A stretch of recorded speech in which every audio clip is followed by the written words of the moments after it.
What is up, everybody? My name is Justin Alvarado, and welcome to the MVP podcast. Right. Hi everyone, I'm Myko Garcia, your co-host. And for our MVP for our episode, we have Noah Webb from the UP Fighting Maroons. What's So up, guys Yes, sir. Thank you for coming yeah, on. and thank you, girls? thank you. All right. So of course, starting us off, we all know the basketball background of Noah Webb. I think everyone here remembers their UP run. But before we talk about UP, let's talk about his roots. And if you guys don't know, Noah's from De La Salle Brent, Zobel. hi. Brent. Brent. Nah, just kidding. He's from De La Salle Zobel. Roots, me and Justin. Yes, sir. Yeah, me and Noah are actually teammates. Right, Noah? We're Yeah, teammates for yeah. probably like a league or two. Mhm. I want to start off by talking about.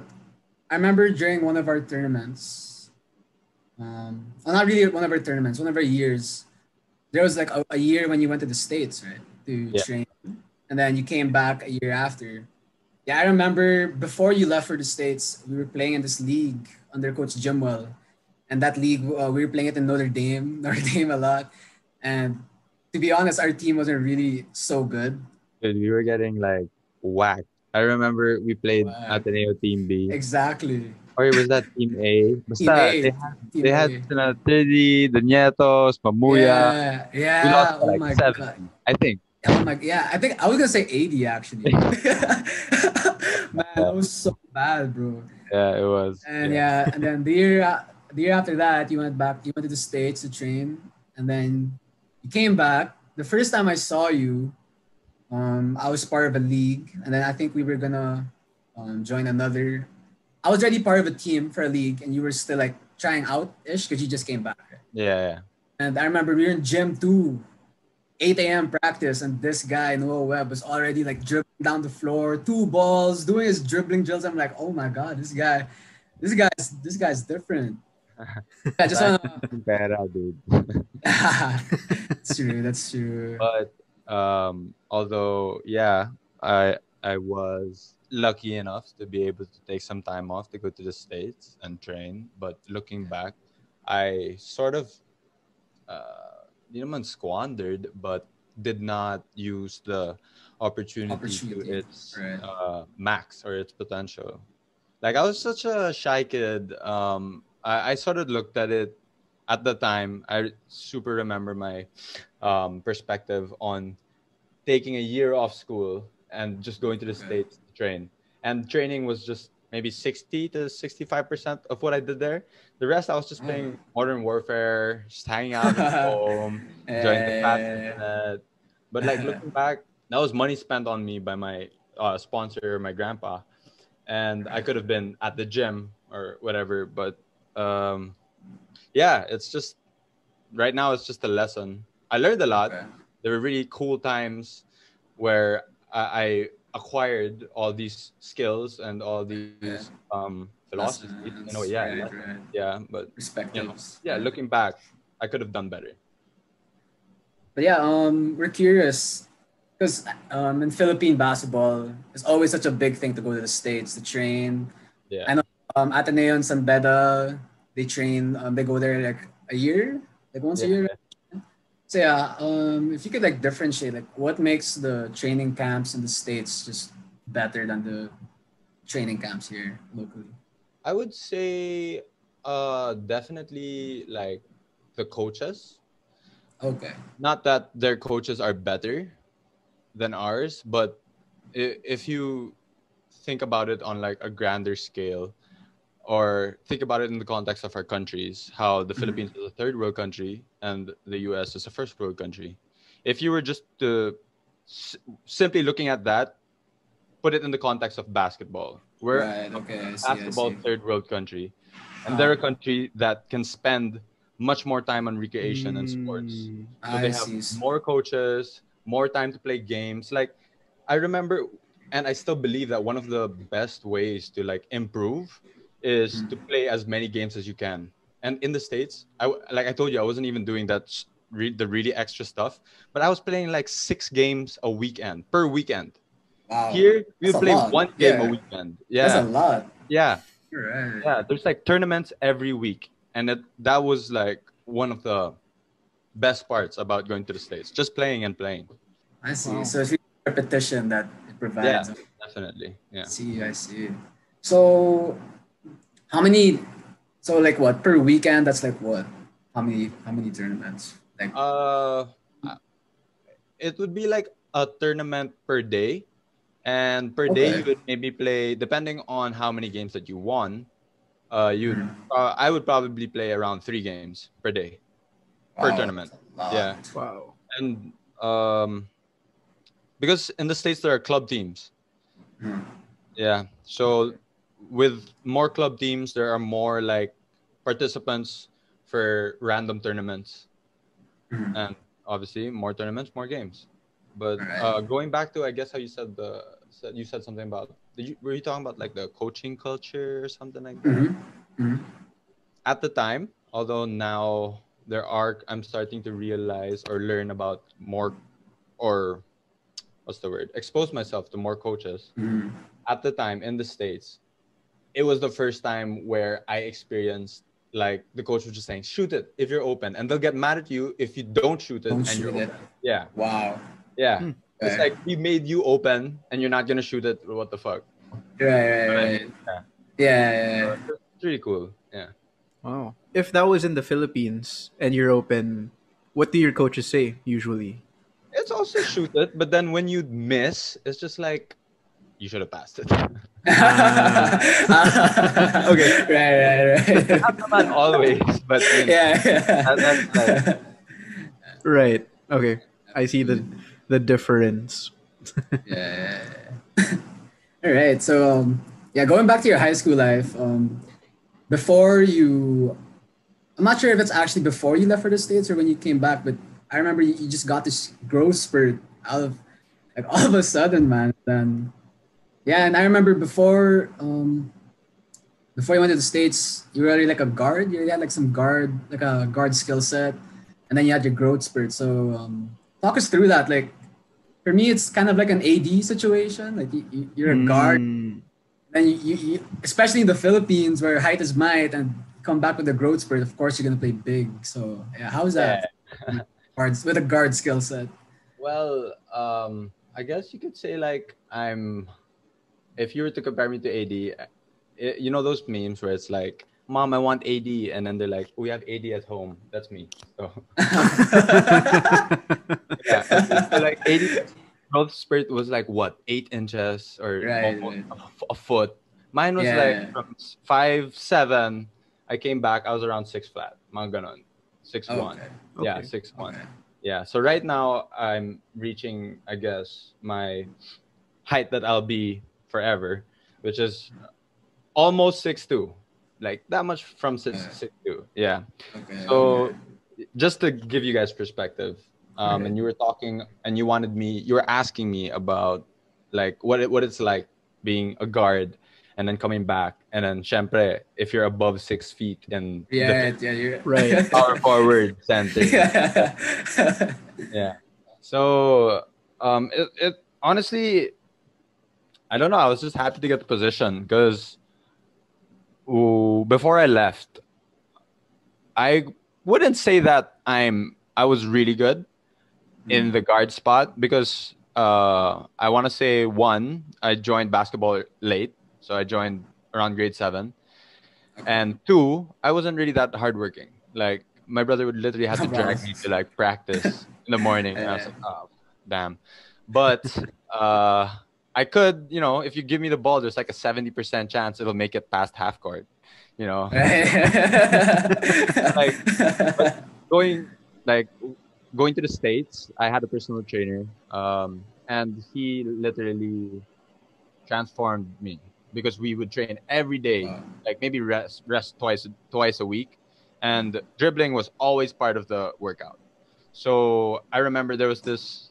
I still think about it now because it was like a freaking awesome moment. But like I was playing against maybe kids 1 year younger than me, Right. and Mhm. I the club that I was playing with actually had to sneak me in because my dad talked to the coach and made him kind of understand or sympathize with their situation, that I went to the States to play as many games as I could. And since half of my stay there, they were in high school season. So Okay. there were no high school games. Like, it wasn't because they were in season. Yeah. So when you're in Right, season, right. generally you don't play as much games. So I was playing with a bit of the younger kids. And I remember there's this just one possession. I broke a full court press, like a five-man Wow. press by myself. Right. And then Damn. like, yeah, I still think about Yeah. it because like when I came back to the Philippines, it's like I lost everything that I did in the States, which was Yeah. weird. I think it's Yeah. sort of like a confidence issue because here it's Mm. like matching up with the juniors. I don't know, it's just like I didn't really feel like I could translate my game. And for some weird reason. Understand Yeah. that. Okay. So I still have the drills that I do sometimes because, like I said, I would do them every day. Right. But yeah, when I came back, I didn't come back as hard as I could have or should have. It's probably, it could be a cultural thing though, with the game in the States and in the Philippines. Like maybe could be like States is more offensive minded, Philippines defensive. Yeah, it's like there's more holding and Uh-huh. whatever and lower. Yeah. So maybe I don't know. That's a good point. I'm curious actually if you had the chance to like remodel, let's say your basketball career, would you have wanted to be a guard, like a big guard, like a LeBron or like a Ben Simmons instead, or would you have rather just um stayed as a big all throughout? I would definitely put more emphasis in my shooting because as long as you can dribble a little, you'll be fine. Because if you can like shoot like 80%, one pump fake, your guy is just That's gonna so commit. You true. know what I So mean? deadly. So So that's deadly, man. yeah. So that's what like I'm Yeah. trying to at least do now for hopefully my last year if I'm able to play. Just make or have a reliable jump shot so the drives will open up. Like even if my dribbling's let's say not stellar, Right. understellar. Right. Although ideally you would want it to be stellar, but Yeah. pump fake, you can drive. Yeah. Something will happen. You can pass. Yeah. See it's open. Yeah, as long as they respect the shot, once they close, it's so easy to just attack the leading foot that they have. True. You don't need a crossover. You just need to know where they're which angle to attack. Right. Uh-huh. Yeah. All right. So now going to college ball, UP. So probably I would say, in my opinion, like one of your best moments in UAP history was in the game two, that UAP step ladder against UST. Like it looked like you tore your ACL, looked like, but then you still managed to get up, get the foul to stop the clock. Like man, like for as an athlete, bro, that's so inspirational, man. Like just like heart of the game, man. So Pretty yeah, just iconic. yeah, talk us through that. Like what was going through your mind, like your adrenaline or yeah. Okay. At the time, I've never had an injury in the knee, so like I knew it was something serious because like me, like I said, never injured in the knee. And then as soon as it happened, I was like, okay, I tore something because like I felt movement. So I was like, okay, I'm just gonna fall now. And then after a few seconds of like rolling around, I was like, why isn't anything happening? And I didn't even think about how the guys on the floor couldn't give away any more fouls. I was just like, get me off the court. Like they're probably gonna take Get me a out sub. anyway. Yeah, get a sub in here. I'm doing nothing, rolling around. So like, I still had one working leg, and started to there. Yeah. Unfortunately, it was a flagrant, which is BS, but Yeah, whatever. I was going for the ball. exactly. Like Yeah. you don't want me, man. Like how could you think of doing any harm when you only have one? Punch them lang. I just remember that video going through like Hoop Junkie and all those famous IG accounts, Yeah. like Heart of a Baller, you know. Thanks, man.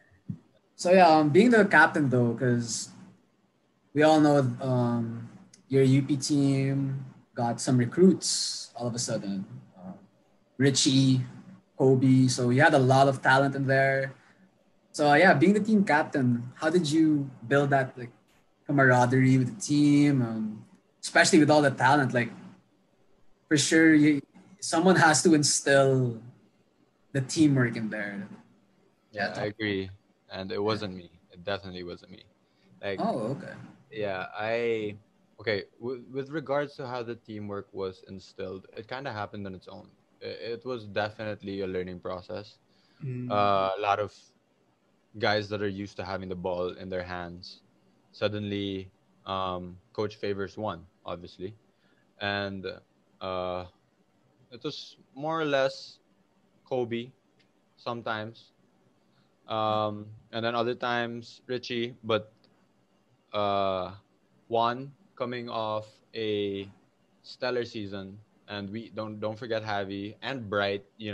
All Yeah, of these see, guys. so many Yeah, pieces, man. Like, how do you mix that? exactly, Yeah. exactly. And it was just a matter of learning what the situation required, Mm, um, and learning that as a team and being able to um, disseminate that information at that specific time to the team and the people that are in that situation. mm. So that was something that I did not have. It was something, and I think it was because, like, honestly, the culture in the Philippines, not just basketball culture, but it's just like a put your head down and talk behind their back na lang. You know what I mean? It's not like we're not Right. used to confronting. Okay, You know what I Yeah. yeah, mean? confrontation. Like, But you don't want to say it confront straight up. Yes, Yeah. exactly. But confrontation is like the number one thing that is needed to Mm, really build a real relationship.